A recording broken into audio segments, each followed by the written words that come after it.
اسی طرح مرد پہ جو عورت کے حقوق واجب ہوتے ہیں تو سب سے پہلا حق تو یہی ہے کہ ان کے ساتھ محبت، عورتوں کے ساتھ، بیویوں کے ساتھ محبت کا سلوک کرنا اور اس کے ساتھ حسن معاشرت کرنا۔ یعنی حسن معاشرت سے مراد یہ ہے کہ زندگی گزارنے کا جو سب سے اچھا طریقہ ہو سکتا ہے وہ اپنی بیوی کے لیے اپنائے، جو شریعت کے دائرے میں رہتے ہو، جس سے کسی اور کے حقوق بھی تلف نہ ہو۔ پھر دوسرا حق مرد پہ بنتا ہے اس کو نفقہ دینا، یعنی جو بھی ضرورت کا خرچہ ہے وہ اس کو پرووائڈ کرنا، اس کا کھانا پینا پرووائڈ کرنا، اس کی رہائش کے لیے جگہ پرووائڈ کرنا، اور پھر بیوی کو تادیب کرنا، انہیں اس کو ادب بھی سکھانا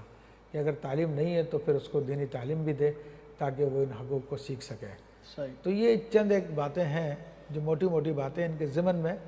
بے شمار باتیں آ جاتی ہیں۔ اچھا، اب بعض اوقات ایسا ہوتا ہے کہ جب میاں کے حقوق بیان کیے جائیں تو بیویاں جو ہیں وہ کہتی ہیں کہ ہمارے ساتھ ظلم ہو رہا ہے، اور کہ جب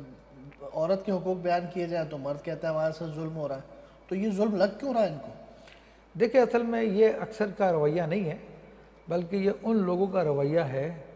کہ جن کے مزاج بگڑے ہوئے ہیں، جو اسلامی تعلیمات سے دور ہیں،